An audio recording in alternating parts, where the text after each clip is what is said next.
شاید میری حالت دیکھ کر انہیں ترس آ گیا، یا شاید وہ خود مجھ سے جان چھڑانا چاہتی تھی۔ انہوں نے ابا کو بلوایا اور سخت لہجے میں کہا، لے جاؤ اپنی بیٹی کو، اور جب تک یہ ٹھیک نہیں ہو جاتی واپس مت لانا۔ ابا مجھے سہارا دے کر حویلی سے باہر لائے۔ میں خوش تھی کہ میں گھر جا رہی ہوں، لیکن میرے دل میں ایک طوفان برپا تھا کہ اماں کو جا کر کیا کہوں گی کہ مجھے ہوا کیا ہے۔ ابا مجھے سہارا دے کر گھر کے کچے صحن میں لائے تو اماں جو روٹیاں پکا رہی تھیں توا وہیں چھوڑ کر ہماری طرف بھاگی۔ رانی، میری بچی۔ اماں نے میرا پیلا زرد چہرہ اور پھولی ہوئی آنکھیں دیکھی تو ان کا دل بیٹھ گیا۔ یہ کیا حالت بنا لی ہے تو نے؟ میں اماں کے گلے لگ کر پھوٹ پھوٹ کر رو پڑی۔ اماں، پتہ نہیں مجھے کیا ہو گیا ہے، مجھ سے کھڑا نہیں ہوا جاتا۔ ابا نے مجھے چرپائی پر بٹھایا۔ وہ اس دن کام پر نہیں گئے تھے، شاید میری وجہ سے ہی چھٹی کی تھی۔ اماں میرے پاس بیٹھ گئیں اور میرا ہاتھ پکڑ لیا۔ کیا ہوا ہے رانی؟ سچ سچ بتا۔ اماں کی آواز میں شدید تشویش تھی۔ میں نے انہیں سب بتا دیا۔ اماں، کئی ہفتوں سے طبیعت خراب ہے، سر چکراتا ہے، کچھ کھایا نہیں جاتا، اور پتہ نہیں کیوں میرا جسم کھول رہا ہے، میرا پیٹ۔ میں کہتے کہتے رک گئی۔ میں کیسے بتاتی کہ بوا نے مجھ پر کیسا الزام لگایا ہے؟ پتہ نہیں معدہ خراب ہو گیا ہے یا کیا ہے۔ اماں نے غور سے میری طرف دیکھا۔ انہوں نے میرے پھولے ہوئے پیٹ پر ہاتھ رکھا اور پھر ابا کی طرف دیکھا۔ ان کی آنکھوں میں ایک انجانا خوف تھا۔ نہیں، یہ معدے کا مسئلہ نہیں لگتا۔ اماں کی آواز کانپ گئی۔ اٹھ، میرے ساتھ چل۔ کہاں اماں؟ میں نے کمزوری سے پوچھا۔ وہ فیصلہ کن لہجے میں بولی، ڈاکٹر کے پاس۔ تیرے ابا، آپ یہیں رکے، میں رانی کو لے کر گاؤں کی بڑی ڈاکٹرنی کے پاس جاتی ہوں۔ ابا نے کوئی جواب نہیں دیا، بس گہری سوچ میں ڈوبے سر ہلا دیا۔ اماں نے مجھے برقع پہنایا، مجھے سہارا دیا اور ہم کلینک کی طرف چل پڑے۔ میرا دل بری طرح دھڑک رہا تھا۔ مجھے بیماری سے زیادہ اس بات کا خوف تھا کہ اگر ڈاکٹر نے بھی بوا والی بات کہہ دی تو کیا ہوگا، لیکن میں خود کو تسلی دیتی رہی کہ میں پاک صاف ہوں، میرے ساتھ ایسا کچھ نہیں ہو سکتا۔ ڈاکٹر ایک ادھیڑ عمر کی سنجیدہ خاتون تھی۔ اماں نے انہیں میری ساری کیفیت بتائی۔ ڈاکٹر نے میری نبض دیکھی، مجھ سے کچھ سوالات کیے کہ آخری بار مجھے ماہواری کب آئی تھی، جس کا میں ٹھیک سے جواب نہ دے سکی کیونکہ میں ان چیزوں کا حساب نہیں رکھتی تھی۔ پھر انہوں نے میرا معائنہ کیا۔ جب انہوں نے میرے پیٹ کو دبایا تو ان کے ماتھے پر شکنیں ابھریں۔ اسے تو کئی مہینے گزر چکے ہیں۔ ڈاکٹر نے اماں سے کہا۔ کس بات کو ڈاکٹر صاحبہ؟ اماں نے گھبرا کر پوچھا۔ اس کا معدہ بہت خراب ہے نا؟ ڈاکٹر نے مجھے دیکھا اور پھر اماں سے مخاطب ہوئی۔ میں کچھ ٹیسٹ لکھ رہی ہوں، یہ فوراً کروا کر لاؤ، اس کے بعد ہی میں کچھ بتا سکوں گی۔ اماں نے ابا سے جو پیسے لیے تھے وہ ٹیسٹ کروانے میں لگ گئے۔ ہم تقریباً 1 گھنٹے وہیں کلینک کے باہر انتظار کرتے رہے۔ ہر لمحہ مجھ پر قیامت بن کر گزر رہا تھا۔ اماں مسلسل تسبیح پڑھ رہی تھیں۔ آخر کار ہمیں اندر بلایا گیا۔ ڈاکٹر کے ہاتھ میں ٹیسٹ کی رپورٹیں تھیں۔ دیکھو بہن، ڈاکٹر نے اماں سے کہا، جو میں کہنے جا رہی ہوں اسے ہمت سے سننا۔ اماں کا دل جیسے حلق میں آ گیا۔ جی ڈاکٹر صاحبہ۔ ڈاکٹر نے جو تشخیص کی وہ سن کر میرے ساتھ ساتھ اماں کے پاؤں کے نیچے سے زمین کھسک گئی تھی۔ آپ کی بیٹی حاملہ ہے۔ ایک لمحے کے لیے کمرے میں مکمل سناٹا چھا گیا۔ مجھے لگا جیسے میرے کان بج رہے ہیں۔ میں نے کیا سنا؟ حاملہ؟ میں؟ نہیں۔ میں چیخ پڑی۔ نہیں ڈاکٹر، آپ غلط کہہ رہی ہیں، ایسا کیسے ہو سکتا ہے؟ میں نے کچھ نہیں کیا۔ اماں جو بت بنی بیٹھی تھیں اچانک مجھ پر جھپٹی۔ وہ مجھے بازو سے پکڑ کر جھنجھوڑ رہی تھی۔ یہ کیا کر دیا تو نے رانی؟ ان کی آنکھوں سے آنسوں کی لڑی بہہ نکلی۔ اماں، میں سچ کہہ رہی ہوں، مجھے نہیں معلوم یہ سب کیسے ہوا۔ میں بری طرح رو رہی تھی۔ خاموش ہو جا، اماں دھاڑیں۔ کتنا فخر تھا ہمیں تم پر، تم نے تو ہمارا مان تھا۔ کیسے بتاؤں گی جا کر تیرے باپ کو؟ اماں ڈاکٹر کے قدموں میں گر گئی۔ ڈاکٹر صاحبہ، کوئی حل نکالے، اس بچے کو ختم کر دیں، ہم برباد ہو جائیں گے۔ ڈاکٹر نے افسوس سے سر ہلایا۔ بہت دیر ہو چکی ہے، اب کچھ نہیں ہو سکتا۔ اماں روتی ہوئی مجھے بازو سے گھسیٹتی ہوئی کلینک سے باہر لے آئیں۔ اور اگر حویلی میں یہ بات معلوم ہو گئی تو مالک تو ہمیں 1 منٹ نہیں لگائیں گے کام سے نکالنے میں، اور گاؤں والے وہ تو ہمیں جینے ہی نہیں دیں گے۔ پتہ نہیں تم نے کہاں منہ کالا کیا ہے۔ مجھ پر سکتہ طاری تھا، میں کوئی جواب نہیں دے پا رہی تھی۔ میرا دماغ معاف ہو چکا تھا۔ میں حاملہ تھی، لیکن کیسے؟ میں نے تو کبھی کسی مرد کو اپنے قریب بھی نہیں آنے دیا تھا۔ پھر یہ گناہ مجھ سے کیسے سرزد ہوا؟ مجھ پر سکتہ طاری تھا۔ میں کوئی جواب نہیں دے پا رہی تھی۔ میرا دماغ معاف ہو چکا تھا۔ میں حاملہ تھی، لیکن کیسے؟ اماں مجھے بازو سے گھسیٹتے ہوئے گھر لائیں اور صحن میں دھکا دے دیا۔ ابا جو ہمارے انتظار میں بے چینی سے ٹہل رہے تھے، اماں کا روتا ہوا چہرہ اور میری حالت دیکھ کر سب سمجھ گئے۔ لٹ گئے ہم، برباد ہو گئے۔ اماں نے صحن کی مٹی پر بیٹھ کر اپنے بال نوچ لیے۔ ہماری عزت خاک میں مل گئی۔ ابا نے ایک قدم میری طرف بڑھایا۔ ان کی آنکھوں میں سوال تھا۔ کیا کہا ڈاکٹر نے؟ اماں نے روتے ہوئے ابا کی طرف دیکھا۔ ان کی آواز نہیں نکل رہی تھی۔ ہماری رانی یہ کسی گناہ کو پیٹ میں پال رہی ہے۔ یہ الفاظ نہیں تھے، جیسے پگھلا ہوا سیسا تھا جو میرے کانوں میں انڈیلا گیا۔ ایک لمحے کو وقت رک گیا۔ ابا نے میری طرف دیکھا۔ ان کی آنکھوں میں پہلے بے یقینی، پھر شدید غصہ اور پھر گہری نفرت ابھری۔ چٹاخ! ایک زوردار تھپڑ میرے منہ پر پڑا اور میں زمین پر گر پڑی۔ میرا سر چرپائی کے پائے سے ٹکرایا۔ کس کا ہے یہ گناہ؟ ابا کی آواز نہیں تھی، یہ ایک شیر کی دھاڑ تھی۔ بول رانی، کس نے تیری کوکھ اجاڑی ہے؟ میں اپنا گال پکڑے وہیں پڑی رہی۔ درد سے زیادہ مجھے ذلت محسوس ہو رہی تھی۔ ابا، نام بتا اس کا۔ وہ پھر چیخیں۔ مجھے پتا ہوتا تو ایسی نکلے گی، پیدا ہوتے ہی تجھے مار دیتا تو زندہ ہی نہ بچتی، وہ نہ آج یہ دن دیکھنا پڑتا۔ ابا نے غصے میں صحن میں پڑا ڈنڈا اٹھا لیا۔ اماں یہ دیکھتے ہی ان کے قدموں میں گر گئی۔ نہیں، اس کو مارے مت، مر جائے گی یہ۔ ابا نے اماں کو جھٹک کر دور کیا۔ مر جائے تو اچھا ہے، اس نے ہمیں جیتے جی مار دیا ہے۔ میں آج اس کا جنازہ نکال دوں گا۔ بول، کون ہے وہ؟ وہ میری طرف بڑھے اور ڈنڈا میری ٹانگوں پر مارا۔ میں درد سے بلبلا اٹھی۔ ابا، خدا کے لیے مجھے نہیں معلوم۔ ابا نے ایک اور ڈنڈا مارا۔ تو کیا یہ آسمان سے اترا ہے؟ سچ بتا، کون ہے وہ؟ میں آج ہی اس کے پاس جاؤں گا اور اس سے کہوں گا کہ تمہیں اپنے پاس رکھے۔ جس نے تمہارے ساتھ یہ کام کیا وہی اب تمہارا مالک بنے گا۔ میں روتی رہی اور ہاتھ باندھ کر کہتی رہی، ابا، میں سچ کہہ رہی ہوں، مجھے نہیں معلوم یہ سب کیسے ہو گیا۔ مجھے کچھ یاد نہیں آ رہا۔ یاد نہیں آ رہا؟ ابا ہنسنے لگے۔ واہ، کیا بہانہ ہے، اب تو ہمیں کہانیاں سنائے گی؟ حویلی میں کس کے ساتھ مکالمہ کیا ہے؟ حویلی کا نام سنتے ہی اماں بھی چونک کر اٹھی۔ ان کا رونا ایک دم بند ہو گیا۔ ان کے چہرے پر خوف پھیل گیا۔ رانی، کیا یہ حویلی میں ہوا ہے؟ میں کیا جواب دیتی؟ مجھے تو بس وہ شام یاد تھی جب میں تھک کر سوئی تھی اور اگلی صبح میری حالت بگڑ گئی تھی۔ اس کے علاوہ میرے ذہن میں کچھ نہیں تھا۔ ابا بھی ڈنڈا پھینک کر وہیں پر بیٹھ گئے۔ اب ہم کیا کریں گے؟ گاؤں والوں کو کیسے منہ دکھائیں گے؟ اماں کانپتی آواز میں بولی۔ گاؤں والے تو ہمیں پتھر ماریں گے، کہیں گے ہماری بیٹی بد کردار ہے۔ اور حویلی، اگر بیگم صاحبہ کو پتہ چل گیا کہ یہ سب ان کی حویلی میں ہوا ہے، ابا نے آنکھیں بند کر لی، وہ ہمیں جان سے مار دیں گی۔ مالک ہمیں کہیں کا نہیں چھوڑیں گے۔ گھر میں قیامت کا سناٹا چھا گیا۔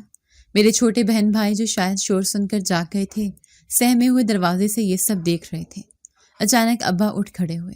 ان کا چہرہ بالکل اسپاٹ تھا۔ اماں، جلدی سے اپنا سامان سمیٹو۔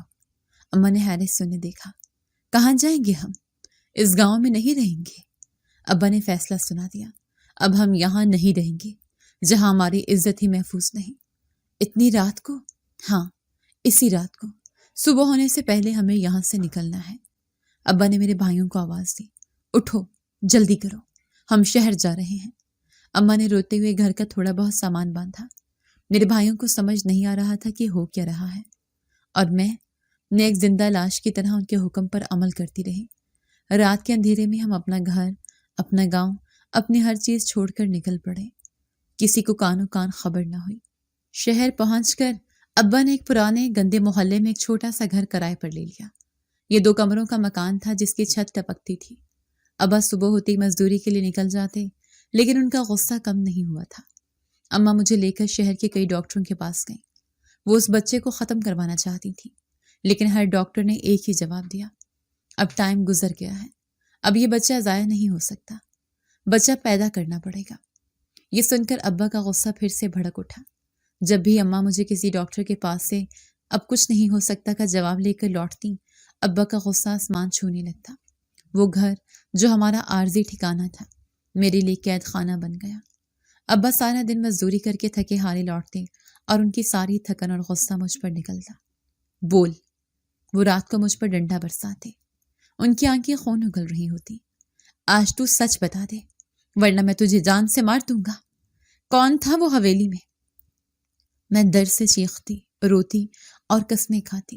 ابا، خدا کا واسطہ مجھے کچھ یاد نہیں، مجھے نہیں معلوم میرے ساتھ کس نے یہ سب کچھ کیا ہے۔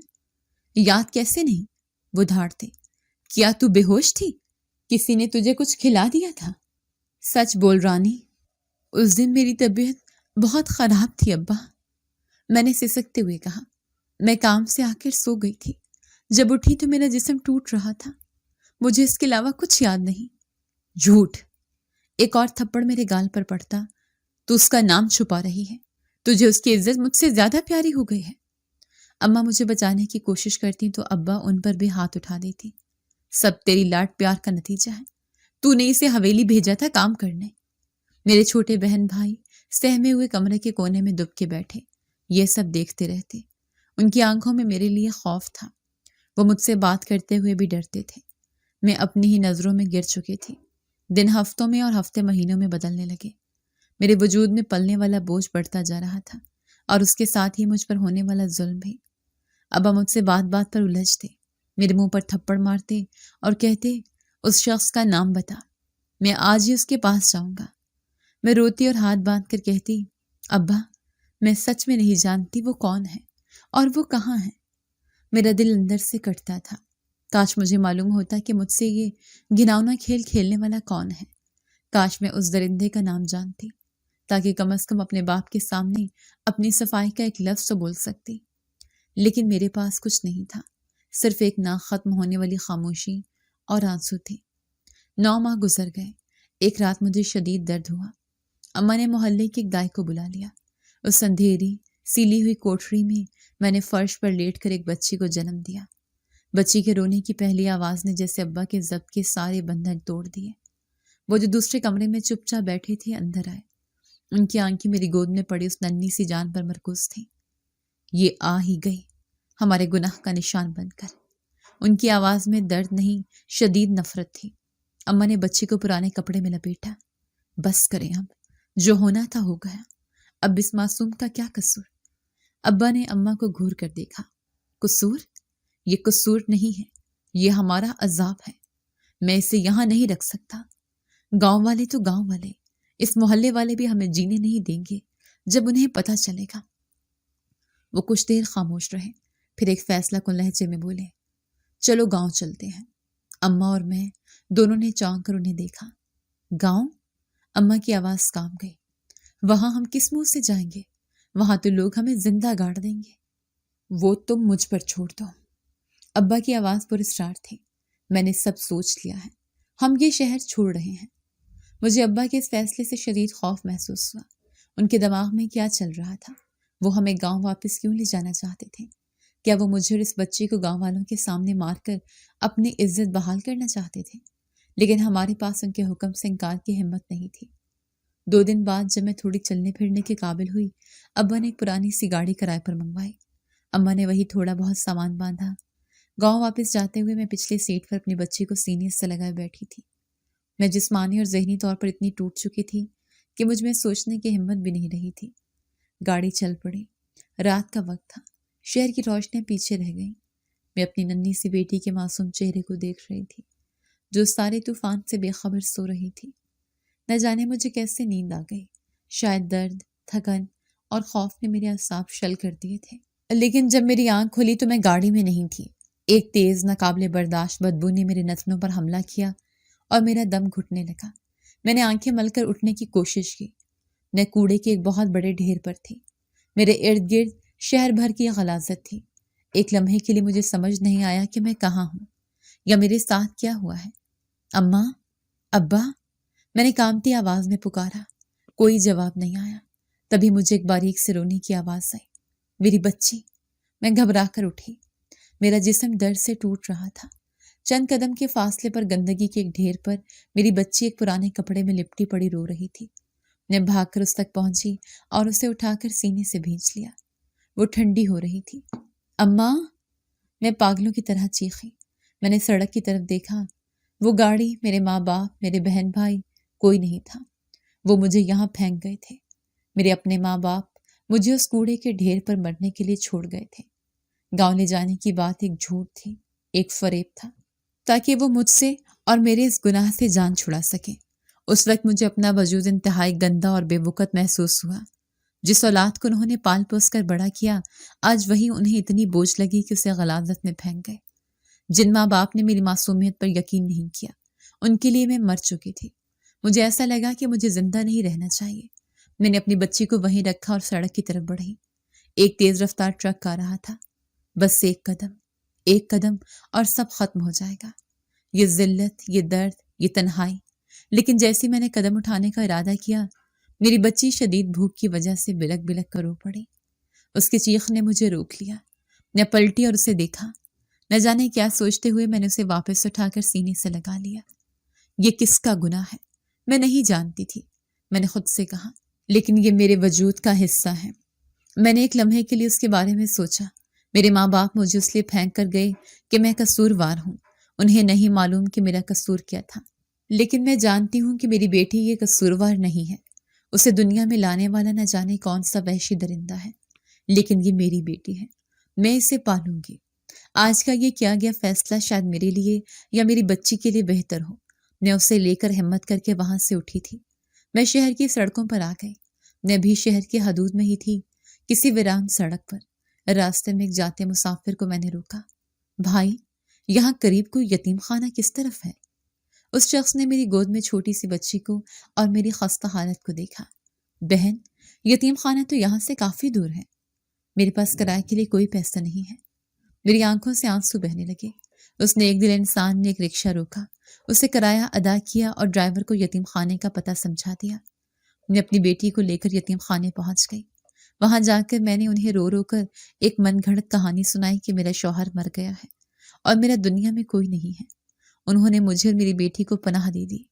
یہاں میری بیٹی کی اور میری بہت دیکھ بھال ہوتی تھی۔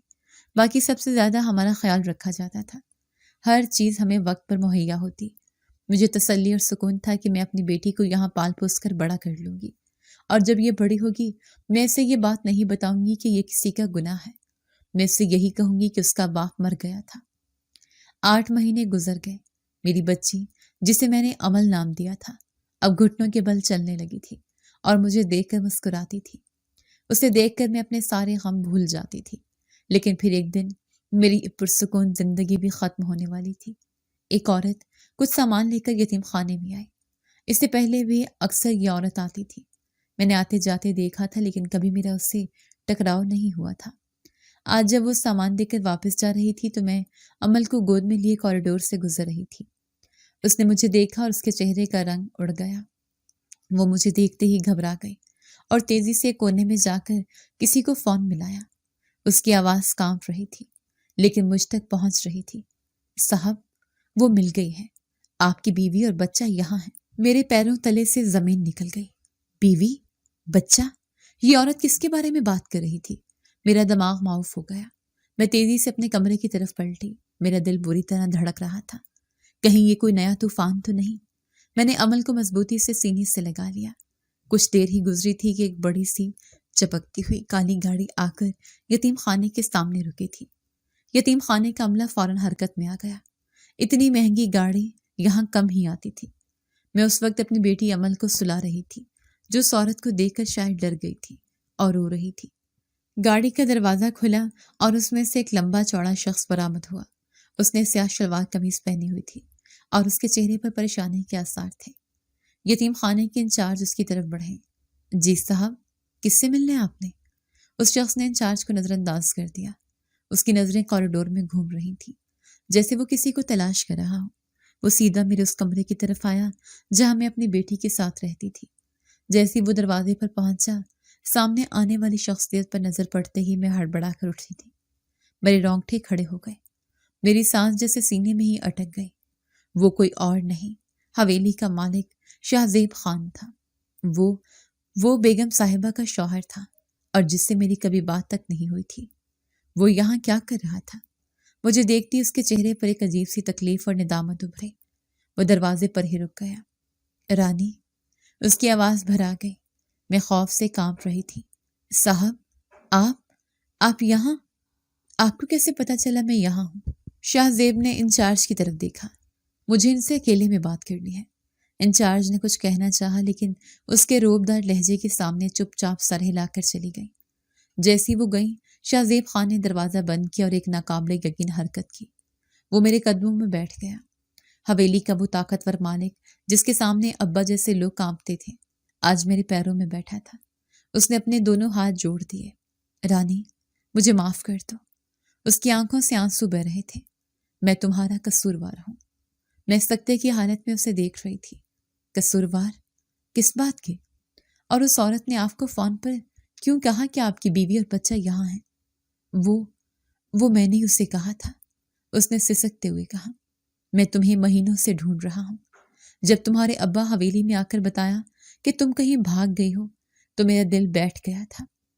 ابا نے یہ کہا؟ مجھے ایک اور جھٹکا لگا۔ ہاں، انہوں نے یہی کہا تھا کہ تم نے ان کی عزت خاک میں ملا دی اور گھر سے بھاگ گئی۔ لیکن میں جانتا تھا رانی، میں جانتا تھا کہ سچ کیا ہے۔ میرا دل دھڑکنا بھول گیا۔ کیا مطلب ہے آپ کا؟ اس نے نظریں جھکا لیں۔ جس رات تم کوارٹر میں سو رہی تھی، بیگم میکے گئی ہوئی تھی۔ میں شہر سے بہت دیر سے لوٹا تھا۔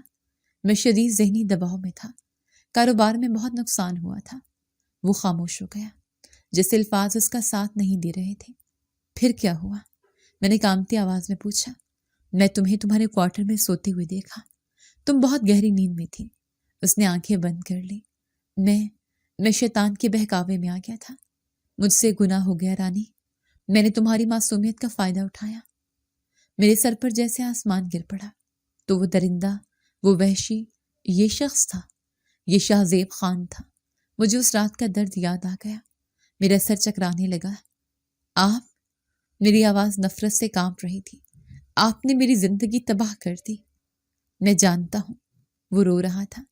میں ہر روز اس گناہ کی آگ میں جل رہا ہوں۔ جب تم حویلی سے گئیں تو میں سمجھ گیا تھا کہ کیا ہوا ہے۔ میں نے اس عورت کو جو میرے یتیم خانے کے کام دیکھتی ہے تمہاری تصویر دی تھی اور کہا تھا کہ میری بیوی اور بچہ کھو گئے ہیں، انہیں تلاش کرو۔ مجھے معلوم پڑا تھا کہ تم شہر کے کسی یتیم خانے میں ہو، اسی لیے میں نے اسے یہاں بھیجا تھا۔ مجھے تم سے ڈر لگتا تھا کہ میں خود کیسے تمہارا سامنا کروں گا۔ اب فیصلہ تمہارے ہاتھ میں ہے رانی۔ اس نے میری بیٹی عمل کی طرف دیکھا۔ یا تو مجھے جو چاہے سزا دے دو یا پھر اپنی اس بچی کو ایک سائے باندھ دو اور مجھ سے شادی کر لو۔ اس کے الفاظ میرے کانوں میں پگھلے ہوئے لاوے کی طرح گونج رہے تھے۔ میرا دل چاہا کہ اس انسان کی سانسیں کھینچ لوں۔ میں نے اپنی بیٹی عمل کو مضبوطی سے پکڑ لیا، جو شاید میری گھبراہٹ محسوس کر کے دوبارہ سسکنے لگی تھی۔ معافی؟ میری آواز نفرت سے پھٹ پڑی۔ تمہارا قصور اتنا چھوٹا ہے کہ تمہیں معاف کروں؟ میں کھڑی ہو گئی۔ میری ٹانگیں کانپ رہی تھیں، لیکن میری آواز میں وہ ساری نفرت اور درد سمٹ آیا تھا جو میں نے 9 مہینوں سے سہا تھا۔ تمہیں معلوم ہے تم نے میرے ساتھ کیا کیا ہے؟ میں چیخی۔ تم نے صرف میری معصومیت نہیں لوٹی، تم نے مجھے میرے ماں باپ کی نظروں میں گرا دیا۔ ان لوگوں نے مجھے کوڑے کے ڈھیر پر پھینک دیا۔ میں اپنی اس بچی کو لے کر گندگی میں پڑی تھی۔ تم نے مجھے زندہ لاش بنا دیا شاہ زیب خان۔ وہ میرے قدموں میں بیٹھا روتا رہا۔ میں جانتا ہوں رانی، میں سب جانتا ہوں۔ میں روز مر رہا ہوں۔ تم مر رہے ہو؟ میں طنزیہ ہنسی۔ مر تو میں گئی تھی۔ میرے باپ نے مجھے بد کردار سمجھا۔ میرے باپ نے مجھے ڈنڈوں سے مارا۔ وہ مجھ سے اس گناہ کا نام پوچھتے رہے جو میں نے کیا ہی نہیں تھا، اور وہ گناہ تم تھے۔ میں نے اپنی بیٹی کے ماتھے پر بوسہ دیتے ہوئے کہا، اس معصوم کا کیا قصور تھا؟ اسے بھی میں اپنے ساتھ کوڑے پر لے کر بیٹھی تھی۔ اگر میں اس رات مر جاتی، اگر ہم دونوں مر جاتے تو کیا تم سکون سے سو پاتے؟ نہیں، وہ چیخا۔ میرا سکون اسی دن چھن گیا تھا رانی۔ اس نے ہمت کر کے میری طرف دیکھا۔ اس کی آنکھیں سوجی ہوئی تھیں اور ان میں گہری وحشت تھی۔ مجھے اس کی سزا مل گئی ہے رانی۔ خدا نے مجھے میرے کرتوتوں کی سزا اسی دنیا میں دے دی ہے۔ کیسی سزا؟ میں نے حقارت سے پوچھا۔ تم تو زندہ ہو، اپنی حویلی میں عیش کر رہی ہوں۔ عیش؟ وہ تلخی سے مسکرایا۔ تمہارے حویلی سے جانے کے کچھ مہینے بعد ہمارا ایک خوفناک ایکسیڈنٹ ہوا تھا۔ میرا دل دھک سے رہ گیا۔ میں نے بیگم صاحبہ اور ان کے بیٹے شامیر کے بارے میں سوچا۔ اس ایکسیڈنٹ میں اس کی آواز رد گئی۔ میرا بیٹا، میرا شامیر وفات پا گیا۔ یہ سن کر میرے ہاتھ سے جیسے عمل چھوٹتے چھوٹتے بچی۔ شامیر، وہ معصوم بچہ، اور میری بیوی؟ اس نے بات جاری رکھی۔ وہ معذور ہو چکی ہے، وہ چل پھر نہیں سکتی، بستر پر ہے۔ میں ساکت کھڑی یہ سب سن رہی تھی۔ یہ کیسی خبریں تھیں؟ اور ڈاکٹر نے؟ اس نے اپنی آنکھیں بند کر لی۔ ڈاکٹر نے بتایا ہے کہ اس ایکسیڈنٹ کی وجہ سے میں اب کبھی باپ نہیں بن سکتا۔ اس نے روتے ہوئے میری بیٹی عمل کی طرف اشارہ کیا۔ یہ میری اولاد ہے، میری اکلوتی اولاد۔ میں اپنی سزا بھگت چکا ہوں رانی۔ میں تمہیں اور اپنی بیٹی کو عزت سے اپنانا چاہتا ہوں۔ میں تمہیں وہ نام دینا چاہتا ہوں جو تمہارا حق ہے۔ میں خاموش ہو گئی۔ میرا غصہ میری نفرت سے جیسے اس کی بربادی کی کہانی سن کر ٹھنڈا پڑ گیا تھا۔ اس نے ظلم کیا تھا اور خدا نے اس سے اس کا سب کچھ چھین لیا تھا، لیکن میرے دل میں اب بھی ایک سوال تھا۔ تم مجھے عزت دو گے؟ میں نے پوچھا۔ لیکن میرے ماں باپ کی کھوئی ہوئی عزت کہاں سے واپس آئے گی؟ وہ گاؤں میں کس منہ سے رہیں گے؟ انہیں تو سب یہی سمجھتے ہیں کہ ان کی بیٹی بھاگ گئی تھی۔ شاہ زیب نے فوراً میری طرف دیکھا، جیسے اسے اس سوال کا انتظار ہو۔ میں سب ٹھیک کر دوں گا رانی، اس نے عزم سے کہا۔ میں تمہارے ماں باپ کے پاس جاؤں گا، میں ان سے معافی مانگوں گا، اور میں سب کے سامنے، پورے گاؤں کے سامنے یہ کہوں گا کہ میں نے تم سے نکاح کیا تھا۔ میں نے چونک کر اسے دیکھا۔ نکاح؟ سب کے سامنے؟ ہاں، وہ بولا۔ ہم کہیں گے کہ یہ نکاح خفیہ طور پر ہوا تھا، کیونکہ میری پہلی بیوی موجود تھی۔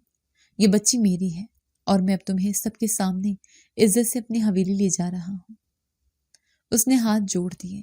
اس طرح تمہارے ماں باپ کی عزت پر بھی کوئی حرف نہیں آئے گا۔ گاؤں والے سمجھیں گے کہ تم بھاگی نہیں تھی، بلکہ تم نے نکاح کیا تھا۔ رانی، میری التجا ہے، میری بیٹی کو اس کا نام دے دو۔ مجھے اپنی غلطی سدھارنے کا ایک موقع دے دو۔ میں نے اپنی بیٹی عمل کے چہرے کو دیکھا۔ وہ معصومیت سے مجھے دیکھ رہی تھی۔ کیا میں اسے ساری زندگی ایک یتیم خانے میں رکھتی؟ کیا میں اسے باپ کے نام کے بغیر پالتی؟ دوسری طرف وہ شخص تھا جس سے مجھے شدید نفرت تھی، لیکن آج وہ ایک مظلوم باپ بھی تھا۔ میں نے گہرا سانس لیا۔ یہ فیصلہ میری زندگی کا سب سے مشکل فیصلہ تھا۔ میں نے اپنی بیٹی عمل کے معصوم چمکتے ہوئے چہرے کو دیکھا۔ وہ میری گود میں پرسکون تھی، اس بات سے بالکل بے خبر کہ اس کی ماں کی زندگی کا سب سے بڑا فیصلہ اس کے ننھے وجود سے جڑا تھا۔ اس کا کیا قصور تھا کہ وہ بغیر باپ کے نام کے اس یتیم خانے کی تنگ و تاریک دیواروں میں اپنی زندگی گزارے؟ میرے پاس شاہ زیب خان سے نفرت کرنے کی ہزار وجوہات تھیں۔ اس نے میری روح کو زخمی کیا تھا، لیکن اپنی بیٹی کو اس کا جائز حق نہ دینے کا میرے پاس ایک بھی وجہ نہ تھی۔ میں نے گہرا تھکا ہوا سانس لیا اور شاہ زیب کی طرف دیکھا، جو اب بھی مجرموں کی طرح میرے قدموں میں بیٹھا تھا۔ میں تمہاری بیٹی کو اس کا نام دینے کے لیے تیار ہوں۔ میری آواز اتنی مضبوط تھی کہ مجھے خود حیرت ہوئی۔ میں تم سے نکاح کروں گی۔ شاہ زیب نے تشکر بھری نظروں سے مجھے دیکھا۔ اس کی آنکھوں سے آنسوں کی ایک نئی لڑی بہہ نکلی۔ وہ جلدی سے اٹھ کر کھڑا ہونا چاہتا تھا، جیسے وہ یقین نہ آیا ہو۔ رانی، تم نے مجھے معاف کر دیا۔ تمہارا شکریہ۔ تم نے مجھے ایک نئی زندگی دی ہے۔ تم نے میری بیٹی کو بچا لیا۔ رکو، میں نے اسے ہاتھ کے اشارے سے وہیں روک دیا۔ میرا لہجہ برف کی طرح سرد تھا۔ میں نے تمہیں معاف نہیں کیا۔ وہ الجھن میں پڑ گیا۔ لیکن تم نے کہا۔ میں نے کہا میں تم سے نکاح کروں گا۔ میں نے اپنی بیٹی کو سینے سے بھینچتے ہوئے کہا۔ یہ فیصلہ میں نے تمہارے لیے نہیں، اپنی بیٹی کے لیے، مستقبل کے لیے کیا ہے۔ میں نہیں چاہتی کہ یہ میری طرح دھکے کھائے۔ میں ایک لمحے کو رکی، پھر اپنی اصل شرط اس کے سامنے رکھی۔ لیکن یہ نکاح اس وقت تک نہیں ہوگا جب تک میرے ماں باپ کی کھوئی ہوئی عزت انہیں واپس نہیں مل جاتی، جس داغ کے ساتھ انہوں نے مجھے کوڑے پر پھینکا تھا۔ وہ داغ تمہیں ہی دھونا ہوگا۔ مجھے تمہاری ہر شرط منظور ہے۔ اس نے فوراً کہا۔ میں سب ٹھیک کر دوں گا۔ میں ابھی اسی وقت ان کے پاس جاؤں گا اور انہیں سب سچ بتا کر معافی مانگوں گا۔ سچ؟ میں تلخی سے ہنسی۔ کون سا سچ؟ کیا تم انہیں یہ بتاؤ گے کہ تم نے ان کی بیٹی کی عزت لوٹی جب وہ تمہاری حویلی میں بے خبر سو رہی تھی؟ یہ سچ انہیں عزت نہیں، مزید ذلت دے گا۔ وہ جیتے جی مر جائیں گے۔ نہیں رانی، اس نے میرے ارادے کو بھانپ لیا۔ وہی سچ جو میں نے گاؤں والوں کو بتانے کا فیصلہ کیا ہے۔ میں انہیں بتاؤں گا کہ ہم نے نکاح کیا تھا۔ اس کا منصوبہ واضح تھا۔ وہ میری بے گناہی کو ایک جھوٹ سے بچانے والا تھا۔ اس نے یتیم خانے کے انچارج کو بلا کر تمام قانونی کارروائی پوری کی۔ اس نے انہیں بتایا کہ یہ اس کی بیوی اور بیٹی ہیں جو ایک سنگین غلط فہمی کی بنا پر یہاں آ گئی تھی۔ یتیم خانے کا عملہ یہ دیکھ کر حیران تھا کہ جس عورت کو وہ مہینوں سے بے سہارا سمجھ رہے تھے، وہ اتنے بڑے طاقتور سیاستدان شاہ زیب خان کی بیوی ہے۔ اسی دن شاہ زیب مجھے اور عمل کو اپنی عالی شان گاڑی میں بٹھا کر گاؤں کی طرف روانہ ہوا۔ گاڑی ہمارے پرانے کچے گھر کے سامنے رکی۔ ابا اور اماں شاید گاؤں والوں کے ڈر سے شہر سے واپس یہیں آ گئے تھے اور چھپ کر نظریں بچا کر رہ رہے تھے۔ شاہ زیب نے گاڑی کا دروازہ کھولا اور مجھے اترنے کا اشارہ کیا۔ میں عمل کو گود میں لیے اتری۔ میرے قدم کانپ رہے تھے۔ دروازہ ابا نے کھولا۔ مجھے اور میرے ساتھ شاہ زیب خان کو دیکھ کر ان کی آنکھیں پھٹی کی پھٹی رہ گئیں۔ ان کا چہرہ غصے کے بجائے شدید خوف سے سفید پڑ گیا۔ وہ شاہ زیب کو دیکھ کر ایسے کانپے جیسے موت کے فرشتے کو دیکھ لیا ہو۔ صاحب، آپ اور یہ رانی؟ ان کی نظریں مجھ پر پڑیں، جو اب پہلے جیسی میلی کچیلی رانی نہیں تھی، بلکہ ایک مہنگے لباس میں ملبوس تھی۔ میں آپ سے بات کرنے آیا ہوں، اندر آ سکتا ہوں؟ شاہ زیب نے سنجیدگی سے کہا اور ابا کے جواب کا انتظار کیے بغیر اندر چلا گیا۔ اماں جو شاید ابا کے پیچھے کھڑی تھی، مجھے گود میں بچی کے ساتھ دیکھ کر وہیں دہلیز پر بیٹھ گئی۔ یا اللہ، یہ تو زندہ ہے۔ میں آپ کا گناہ گار ہوں، شاہ زیب نے اندر جاتے ہی کہا۔ رانی بے قصور ہے۔ ابا اور اماں سکتے میں انہیں دیکھ رہے تھے۔ میں نے رانی سے کچھ مہینے پہلے خفیہ نکاح کیا تھا۔ شاہ زیب نے وہ جھوٹ بولا جو میری زندگی کا سب سے بڑا سچ بننے والا تھا۔ میری پہلی بیوی کی وجہ سے میں اس نکاح کو ظاہر نہیں کر سکا۔ یہ عمل میری بیٹی ہے۔ اماں نے بے یقینی سے پہلے شاہ زیب کو پھر مجھے دیکھا۔ نکاح؟ سچ میں؟ ہماری رانی؟ میں کیا کہتی؟ میری آنکھوں سے آنسو بہ رہے تھے۔ میں نے صرف سر ہلا دیا۔ ابا، جنہوں نے مہینوں پہلے مجھے مارا تھا، جنہوں نے مجھ پر بدترین الزام لگائے تھے، ان کی آنکھوں میں جو کل تک میرے لیے نفرت سے بھری تھی، آج شدید شرمندگی اور پچھتاوا تھا۔ انہیں شاید وہ رات یاد آ گئی جب انہوں نے مجھے ڈنڈوں سے مارا تھا، اور وہ صبح جب مجھے کوڑے پر پھینک آئے تھے۔ وہ ایک قدم آگے بڑھے لیکن ان کی ٹانگوں نے ان کا ساتھ نہ دیا۔ وہ وہیں زمین پر گر گئے۔ بیٹی، اماں میرے قدموں میں گر گئے۔ ہمیں معاف کر دے بیٹی۔ ہائے، ہم نے تجھ پر یقین نہیں کیا۔ ہم نے اپنی ہی بیٹی کو۔ آپ نے مجھے پھینک دیا تھا اماں۔ میری آواز میں کوئی ہمدردی نہیں تھی۔ زندہ کوڑے کے ڈھیر پر۔ میرے الفاظ نے انہیں مزید رلا دیا۔ اب ان باتوں کا وقت نہیں۔ شاہ زیب نے انہیں اٹھایا۔ اصل غلطی میری تھی۔ میں نے رانی کو چھپایا۔ اب اپنی غلطی کو سدھارنے آیا ہوں۔ میں آج رانی کو سب کے سامنے عزت سے رخصت کروا کر اپنی حویلی لے جانے آیا ہوں۔ آپ لوگ تیاری کریں۔ گاؤں والوں کو میں خود سنبھال لوں گا۔ اور اس نے ایسا ہی کیا۔ اس نے پورے گاؤں کے سامنے اعلان کیا کہ رانی اس کی دوسری بیوی ہے اور عمل اس کی بیٹی ہے۔ حویلی میں اس کی پہلی بیوی جو مکمل طور پر معذور اور بستر پر تھی، اس فیصلے کے خلاف ایک لفظ نہ کہہ سکی۔ شاہ زیب کی طاقت کے آگے سب خاموش ہو گئے۔ میرے ماں باپ کی عزت بحال ہو گئی تھی۔ میں نے اسے معاف کر دیا تھا، لیکن میرے دل سے آج تک وہ خالص نہیں گئی۔ میں جب اسے، اپنے شوہر شاہ زیب کو، اپنی بیٹی عمل کے ساتھ پیار کرتے دیکھتی ہوں تو ایک دم مجھے وہ وقت ضرور یاد آتا ہے جب میں بے سہارا اسے لے کر در در کی ٹھوکریں کھاتی پھرتی تھی۔ لیکن اب میرے پاس سب کچھ ہے۔ اس پوری حویلی کی میں مالک ہوں، لیکن اپنے ساتھ ہونے والے ظلم کو آج بھی نہیں بھولتی۔ میرا شوہر ذہنی طور پر ہر وقت ڈپریس رہتا ہے۔ وہ کہتا ہے پتہ نہیں خدا نے مجھے معاف کیا ہے یا نہیں۔ میں نے اسے معاف تو کر دیا، لیکن پھر بھی نہ جانے کیوں یہ احساس ہوتا ہے کہ اس انسان نے میرے ساتھ اچھا نہیں کیا تھا۔ بہت کوشش کرتی ہوں ان سب کو بھلانے کی، لیکن نہیں بھلا پاتی۔ اس کہانی سے یہ سبق ملتا ہے کہ انسان کا کیا گیا ایک گناہ اور ظلم نہ صرف اس کی اپنی زندگی بلکہ کئی خاندانوں کو تباہ کر دیتا ہے۔ اللہ کی لاٹھی بے آواز ہے۔ وہ ظالم کو مہلت تو دیتا ہے مگر چھوڑتا نہیں، اور سزا اسی دنیا میں مل جاتی ہے۔ دوسری جانب یہ کہانی معصومیت پر یقین نہ کرنے والے والدین کے لیے بھی ایک سبق ہے، جو اولاد کو سننے کی بجائے دنیا کے خوف سے اسے ٹھکرا دیتے ہیں۔ آخر میں یہ صبر اور ایک ماں کی ہمت کی کہانی ہے جو اپنی اولاد کی خاطر مشکل ترین فیصلے کرتی ہے۔ جی تو دوستو، کیسی لگی آپ کو ہماری آج کی کہانی؟ اپنی رائے کا اظہار ہمارے کمنٹس باکس میں ضرور کیجیے گا۔ اور اگر آپ کو ہماری ویڈیو پسند آئی ہے تو کر لیجیے ہمارے چینل کو سبسکرائب، ویڈیو کو لائک اور بیل آئکن لازمی پریس کر لیجیے تاکہ ہر نئی آنے والی ویڈیو کا نوٹیفیکیشن آپ کو بر وقت موصول ہو سکے۔ ملتے ہیں ایسی ہی ایک سبق آموز کہانی کے ساتھ، تب تک کے لیے اللہ نگہبان۔